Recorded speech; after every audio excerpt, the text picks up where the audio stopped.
Today I have the Moto One 5G, model XT2075, not to be confused with the Moto One 5G Ace, one Fusion Plus, one Hyper, one Zoom, one Macro, one Action, and any of the other 13 devices that share the same name. This one has a shattered display along with a broken LCD, not to mention it's missing one camera lens, somehow. Let's get this one over to the heating mat. We don't want to heat it up too much as the back panel is made of plastic and can warp easily under the heat. But you don't want to do too little either, as the panel is so thin that it can crack if bent too far. And don't mind that stick of RAM over there, it's doing just fine for now. Using a super thin metal pry tool, I'll work my way around the edges to break the adhesive holding the back panel on.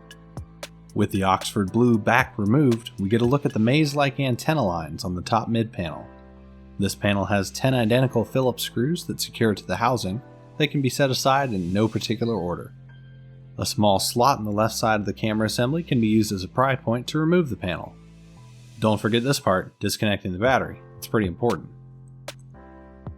Down to the bottom, the loudspeaker panel has 6 more of those same screws holding it in place over the charging board. It should pop out easily once the screws have been removed. Here's the replacement part. It's a display panel already built into a new frame. This is the most cost and time effective part to use during a repair. It will also help to retain moisture resistance on the front of the device.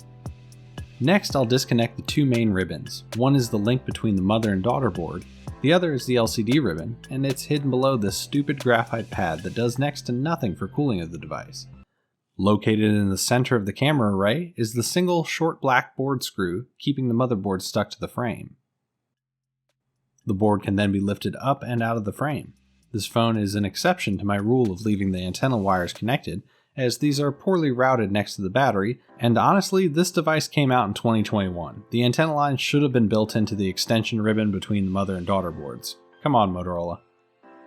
Some small components at the top need to be removed, starting with this small microphone grommet next to the ear speaker, which will then need to be removed.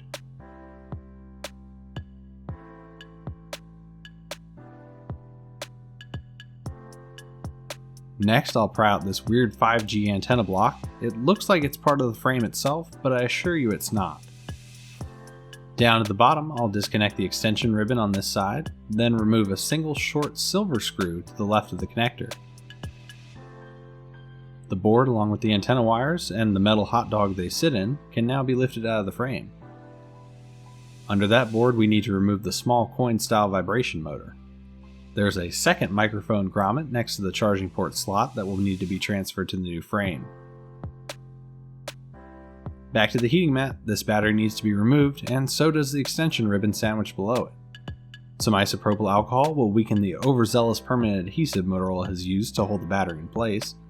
A strong metal pry tool can work the battery out with short bursts of pressure. I've been reassembling as I went along, so now I'll add some adhesive to secure the battery into the new frame. Time for some speedy reassembly. The top and bottom panels need to be clipped back into place, and the 16 screws tightened back down. With some fresh adhesive, the blue back panel can be firmly pressed to the frame. This phone is all fixed up, ready to go. Thanks for sticking around to the end. If you're wanting more content, be sure to subscribe and come check out my other social media. If you'd like to support the channel even further, consider helping me start my Patreon page as well. I'll see you next time.